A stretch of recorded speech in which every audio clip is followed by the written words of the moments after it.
Invest చేసి మీ డబ్బులు double చేసుకోవాలనుకుంటున్నారా? Sundararamireddy గారి లైవ్ సెమినార్ కి అటెండ్ అవ్వండి. నమస్కారం పద్మ గారు. నమస్తే. సో బేసిక్గా చాలా వరకు రిలేషన్షిప్లో మనం చూసుకున్నట్లయితే వివాహ బంధానికి ఉన్న ఇంపార్టెన్స్ ఎందులో ఉండదు. అండ్ ఎస్పెషలీ భార్య భర్తల మధ్య కమ్యూనికేషన్ కావచ్చు, లేదు అంటే కాంప్రమైజ్, అడ్జస్ట్మెంట్, ఇవన్నీ కూడా చాలా ఇంపార్టెంట్ రోల్ ప్లే చేస్తాయి అని చెప్పొచ్చు. అయితే కొన్ని విషయాలు భర్త దగ్గర భార్యలు దాచుతూ ఉంటారు. ఆ దాచే విషయాలు ఏంటి అండ్ ఎందుకు దాస్తారు మేడం? చాలా చక్కని ప్రశ్న అడిగారమ్మా. ఇది మన దైనందిన జీవితంలో ప్రతి ఇంట్లో కూడా జరిగేటువంటి సంఘటనలు ఇవి. అయితే ఇక్కడ వివాహ బంధం అనేది చాలా గొప్ప బంధంగా చెప్పవచ్చు. మిగతా అన్ని బంధాల కన్నా కూడా ఈ వివాహ బంధాన్ని చాలా అద్భుతంగా, పవిత్రంగా కూడా చెప్పొచ్చు అనమాట. అయితే ఈ వివాహ బంధం అనేది ఎట్లా అంటే, రెండు వేరు కుటుంబాల నుంచి ఇద్దరు వ్యక్తులు వచ్చి ఒకే దగ్గర కలిసి జీవించే బంధమే ఈ వివాహ బంధం. అయితే ఈ వివాహ బంధం ఎలాగంటే, మంచి రూట్లో వెళ్ళాలి అంటే కనుక ఇద్దరు దంపతుల మధ్య ఒకరికొకరు అవగాహన, ప్రేమ, ముఖ్యంగా ఏంటంటే చాలా ట్రాన్స్పరెంట్గా ఉండేటువంటి రిలేషనే ఈ వివాహ బంధం. అయితే ఇందులో ఎటువంటి పరపచ్చాలు ఉండకూడదు. ఒకళ్ళ మీద ఒకళ్ళకి ప్రగాఢమైన నమ్మకం ప్రధానం.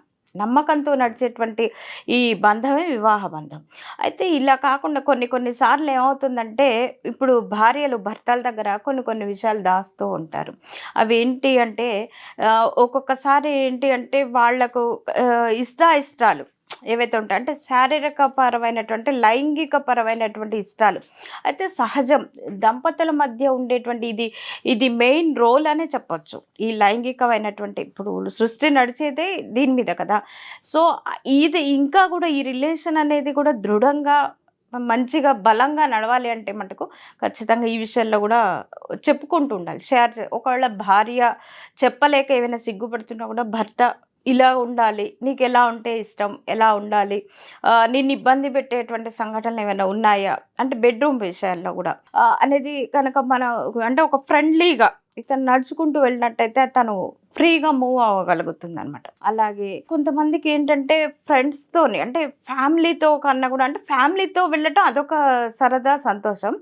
ఫ్రెండ్స్తో షాపింగ్కి వెళ్ళటం కానివ్వండి, లేదా విహార యాత్రలకు వెళ్ళటం కానివ్వండి, లేదా ఏదైనా సరే గెట్ టుగెదర్ లాంటి రిలేషన్. అంటే మనం ఫ్యామిలీతో ఉన్నప్పుడు ఒక నిబద్ధతతోనే ఉంటాం. అలాగే ఫ్రెండ్స్ దగ్గరికి వెళ్ళినప్పుడు చాలా జాలీగా ఎంజాయ్ చేస్తుంటాం కదా. అందుకని ఏంటంటే ఫ్రెండ్స్తో ఉండటానికి ఒక్కొక్క సందర్భాల్లో ఇష్టపడుతుంటారు. అయితే భర్తలు అటువంటి విషయాన్ని అర్థం చేసుకొని కనుక భార్యలకు సహకరించినట్టయితే చాలా అద్భుతంగా ఉంటుందన్నమాట.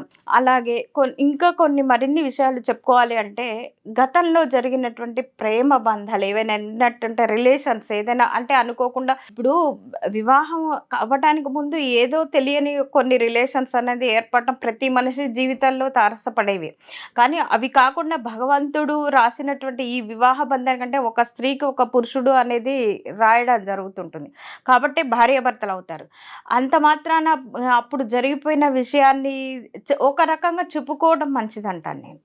చెప్పుకోవడం వల్ల ఏమవుతుందంటే, దాపరికాలు ఎప్పుడైనా సడన్గా ఎవరైనా మూడో వ్యక్తి ద్వారా తెలిస్తే ఇబ్బందులు కలగకుండా ఉంటాయి. వీరే ఒకరికొకరు కూడా చెప్పుకుంటూ వెళ్ళినట్టయితే, అంటే భార్య ఎప్పుడైనా సరే భర్త దగ్గర అంత సన్నిహితంగా ఉండేలాగా భర్త ప్రవర్తన కూడా ఉండాలంటాను. అంటే భర్త అలాంటి ఫ్రీడమ్ ఇవ్వగలిగితేనే భార్య చెప్పుకోగలుగుతుంది. కొన్ని ఇష్టాలు అనేది తనకి ఎప్పుడు చెప్పుకుంటుందంటే, భర్తలాగా కాకుండా ఒక స్నేహితుడిలాగా ఉండగలిగినప్పుడు ఇవన్నీ కూడా షేర్ చేసుకోగలుగుతారు. కాబట్టి అలాంటి అవకాశాన్ని, అలాంటి ఫ్రీడమ్ని ఇవ్వగలిగితే ఏమవుతుందంటే అమ్మ, ఇప్పుడు ఇంత అన్యోన్యమైనటువంటి దాంపత్యం, దృఢమైనటువంటి దాంపత్యం ఉండాలి అంటే మటుకు ఖచ్చితంగా అలాంటి ఒకరికొకరు ఇచ్చిపుచ్చుకునేటువంటి ప్రేమ, అనురాగాలు కానివ్వండి, ఒక రకమైనటువంటి ఒకళ్ళ మీద ఒకళ్ళకి నమ్మకం, అభద్రతా భావం అనేది లేకుండా కొనసాగించినట్టయితే ఆ వివాహ బంధం అనేది చాలా చాలా స్ట్రాంగ్గా ఉంటుంది. భర్తలు ఆ ఫ్రీడమ్ని ఇచ్చినట్టయితే ఇంకా ఏదైనా బాధతోనే, అంటే ఇంతకుముందు గతంలో జరిగిన దుస్సంఘటనలే కావచ్చు, ప్రేమ వ్యవహారాలే కావచ్చు, ఇంకేదైనా సరే గతంలో జరిగినటువంటి అనుభవాల్ని భర్తతో షేర్ చేసుకోవాలంటే ఖచ్చితంగా భర్త అనేవాడు ఎలా ఉండాలంటే ఒక సన్నిహితుల్లాగా, ఒక స్నేహితుల్లాగా మెలిగినట్టయితే ఆ దాంపత్యం అనేది చాలా బాగుంటుంది.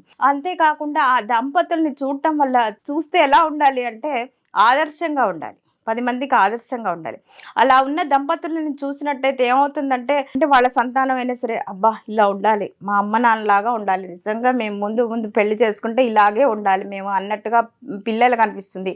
అలాగే ఇరు కుటుంబాలు కూడా వారి తల్లిదండ్రి కానీ వీరి తల్లిదండ్రి కానీ సంతోషంగా హ్యాపీగా ఉండగలుగుతారు వాళ్ళు ఉన్నటువంటి ఆ దాంపత్య ఈ విలువల్ని చూసినట్టయితే. అలాంటి పరిస్థితులు అనేది వీరిద్దరూ కూడా కల్పించుకోగలుగుతూ ఉండాలన్నమాట.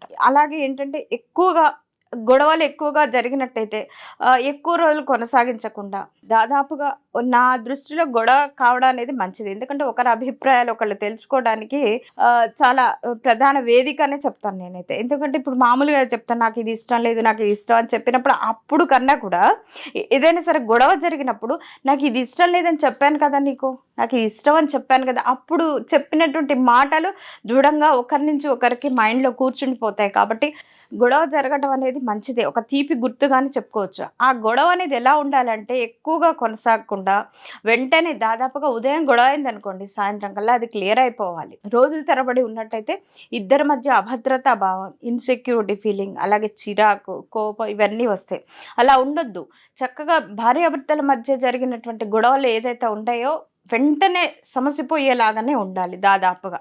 అంతేకాని ఎక్కువ రోజులు ఉన్నట్టయితే చాలా చాలా చిరాగ్గా కోపంగా ఒకలాంటి అభద్రతా భావం. ఎవరు కూడా ఒక సామెత చెప్తారు, ఇంట గెలిచి రచ్చగలవటం. అంటే ఏంటంటే ఇంట్లో ప్రశాంతమైనటువంటి వాతావరణం ఉన్నదనుకోండి, భర్త అయినా సరే బయటికి వెళ్ళి ఆయన కార్యక్రమాలు అంటే బిజినెస్ కానివ్వండి లేదా జాబ్ రీత్యా ఆయన చేసుకునేటువంటి పనులు తను చేసుకోగలుగుతాడు. అలాగే ఇంట్లో ఉన్నటువంటి గృహిణి అయినా సరే తన పని తను చేసుకు. ఇప్పుడు మనకి ఏదైనా గొడవ జరిగిన చూడండి ఎంత చిరాగ్గా ఉంటుంటుంది, ఏ పని మీద కాన్సన్ట్రేషన్ ఉండదు, ఏ పని కూడా చేయలేం. కాబట్టి ఆ గొడవని అంతటితో సమసిపోయి ప్రశాంతంగా కుటుంబ వాతావరణం అలాగే ఇరు కుటుంబాలు కూడా ప్రశాంతంగా ఉండాలంటే ముఖ్యంగా ఈ ప్రధాన పాత్ర అనేది ఈ దంపతులు పోషించినట్టయితే చాలా చాలా బాగుంటుంది. థ్యాంక్ యూ అండి, థ్యాంక్ యూ సో మచ్.